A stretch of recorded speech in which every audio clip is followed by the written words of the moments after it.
Deputy Attorney General Rod Rosenstein. Special Counsel's Office.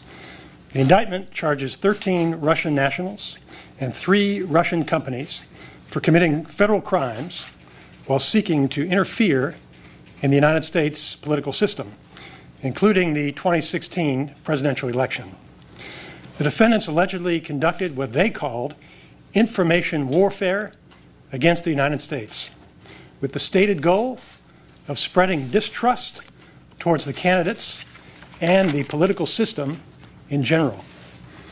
According to the allegations in the indictment, 12 of the individual defendants worked at various times for a company called Internet Research Agency, LLC, a Russian company based in St. Petersburg. The other individual defendant, Yevgeny Viktorovich Prigozhin, funded the conspiracy through companies known as Concord Management and Consulting, LLC, Concord Catering, and many affiliates and subsidiaries. The conspiracy was part of a larger operation called Project Lakta. Project Lakta included multiple components, some involving domestic audiences within the Russian Federation and others targeting foreign audiences in multiple countries. Internet Research Agency allegedly operated through Russian shell companies.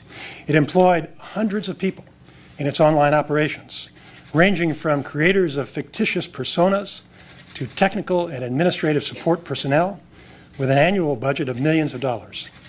Internet Research Agency was a structured organization headed by a management group and arranged into departments, including graphics, search engine optimization, information technology, and finance departments. In 2014, the company established a translator project focused on the United States. In July of 2016, more than 80 employees were assigned to the translator project. 2 of the defendants allegedly traveled to the United States in 2014 to collect intelligence for their American influence operations. In order to hide the Russian origins of their activities, the defendants allegedly purchased space on computer servers located here in the United States in order to set up a virtual private network. The defendants allegedly used that infrastructure to establish hundreds of accounts on social media networks such as Facebook, Instagram, and Twitter, making it appear that those accounts were controlled by persons located in the United States.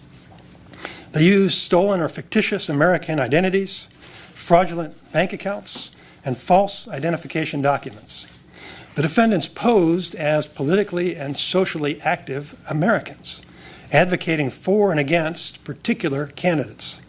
They established social media pages and groups to communicate with unwitting Americans. They also purchased political advertisements on social media networks.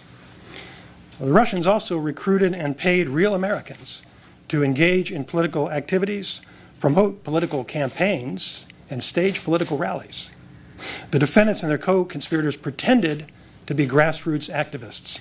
According to the indictment, the Americans did not know that they were communicating with Russians. After the election, the defendants allegedly staged rallies to support the president-elect while simultaneously staging rallies to protest his election. For example, the defendants organized one rally to support the president-elect and another rally to oppose him, both in New York on the same day. On September 13th of 2017, soon after the news media reported that the Special Counsel's Office was investigating evidence that Russian operatives had used social media to interfere with the 2016 election, one defendant allegedly wrote, quote, "We had a slight crisis here at work. The FBI busted our activity. So I got preoccupied with covering tracks together with my colleagues," end quote. The indictment includes 8 criminal counts. Count 1 alleges a criminal conspiracy to defraud the United States by all of the defendants. The defendants allegedly conspired to defraud America by impairing the lawful functions of the Federal Election Commission, the United States Department of Justice, and the Department of State. Those organizations of the U.S. government are responsible for administering federal requirements for disclosure of foreign involvement in certain domestic activities. Count 2 charges conspiracy to commit wire fraud and bank fraud by Internet Research Agency and 2 of the individual defendants. And counts 3 through 8 charge aggravated identity theft by Internet Research Agency and 4 individuals. Now, there is no allegation in this indictment that any American was a knowing participant in this illegal activity. There is no allegation in the indictment that the charged conduct altered the outcome of the 2016 election. I want to caution you that everyone charged with a crime is presumed innocent unless and until proven guilty in court.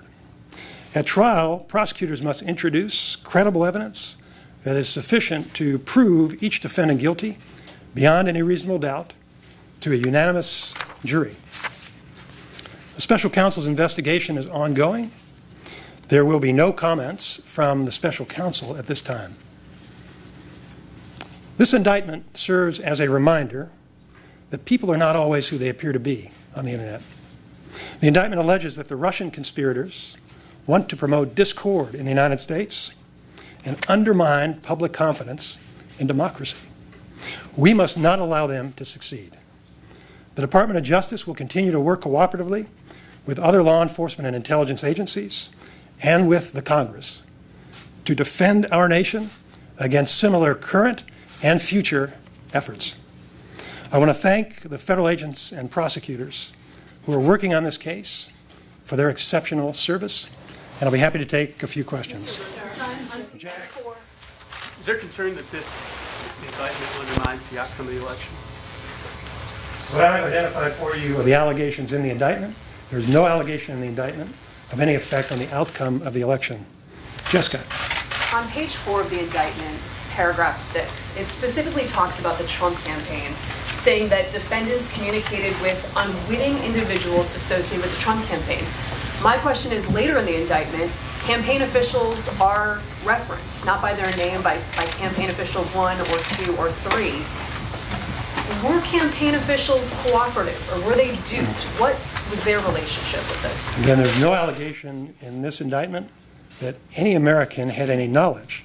And the nature of the scheme was that the defendants took extraordinary steps to make it appear that they were ordinary American political activists, even going so far as to base their activities on a virtual private network here in the United States. So if anybody traced it back to that first jump, they appear to be Americans. Catherine. One more question. Have you had any assurances from the Russians that they will provide these individuals for prosecution? There's been no communication with the Russians about this. We'll follow the ordinary process of seeking cooperation and extradition. Thank you very much.